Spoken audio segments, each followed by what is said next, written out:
Give ear, O my people, to my law, incline your ears to the words of my mouth.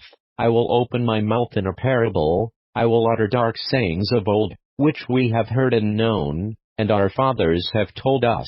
We will not hide them from their children, shewing to the generation to come the praises of the Lord, and his strength, and his wonderful works that he hath done. For he established a testimony in Jacob, and appointed a law in Israel, which he commanded our fathers, that they should make them known to their children, that the generation to come might know them, even the children which should be born, who should arise and declare them to their children, that they might set their hope in God, and not forget the works of God, but keep his commandments, and might not be as their fathers, a stubborn and rebellious generation, a generation that set not their heart aright, and whose spirit was not steadfast with God. The children of Ephraim, being armed, and carrying bows, turned back in the day of battle. They kept not the covenant of God, and refused to walk in his law, and forgat his works, and his wonders that he had shewed them. Marvelous things did he in the sight of their fathers,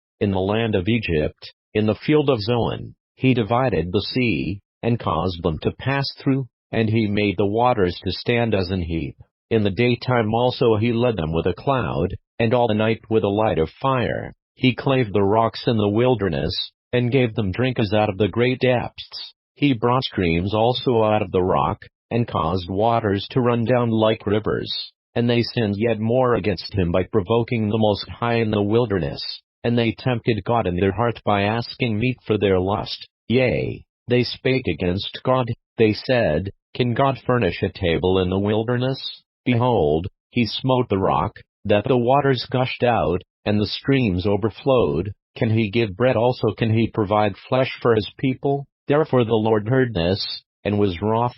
So a fire was kindled against Jacob, and anger also came up against Israel, because they believed not in God, and trusted not in his salvation, though he had commanded the clouds from above, and opened the doors of heaven, and had rained down manna upon them to eat, and had given them of the corn of heaven. Man did eat angels' food, he sent them meat to the full. He caused an east wind to blow in the heaven, and by his power he brought in the south wind. He rained flesh also upon them as dust, and feathered fowls like as the sand of the sea. And he let it fall in the midst of their camp, round about their habitations. So they did eat, and were well filled, for he gave them their own desire. They were not estranged from their lust, but while their meat was yet in their mouths, the wrath of God came upon them, and slew the fattest of them, and smote down the chosen men of Israel. For all this they sinned still, and believed not for his wondrous works. Therefore their days did he consume in vanity, and their years in trouble. When he slew them, then they sought him, and they returned and inquired early after God. And they remembered that God was their rock, and the high God their Redeemer. Nevertheless they did flatter him with their mouth, and they lied unto him with their tongues. For their heart was not right with him, neither were they steadfast in his covenant. But he, being full of compassion, forgave their iniquity, and destroyed them not. Yea, many a time turned he his anger away, and did not stir up all his wrath. For he remembered that they were but flesh, a wind that passeth away, and cometh not again. How oft did they provoke him in the wilderness, and grieve him in the desert? Yea, they turned back and tempted God, and limited the Holy One of Israel. They remembered not his hand, nor the day when he delivered them from the enemy, how he had wrought his signs in Egypt, and his wonders in the field of Zoan, and had turned their rivers into blood, and their floods, that they could not drink. He sent divers sorts of flies among them, which devoured them, and frogs, which destroyed them. He gave also their increase unto the caterpillar, and their labor unto the locust. He destroyed their vines with hail, and their sycamore trees with frost. He gave up their cattle also to the hail, and their flocks to hot thunderbolts. He cast upon them the fierceness of his anger, wrath, and indignation, and trouble, by sending evil angels among them. He made a way to his anger, he spared not their soul from death, but gave their life over to the pestilence, and smote all the firstborn in Egypt, the chief of their strength in the tabernacles of Ham, but made his own people to go forth like sheep. and guided them in the wilderness like a flock. And he led them on safely, so that they feared not, but the sea overwhelmed their enemies.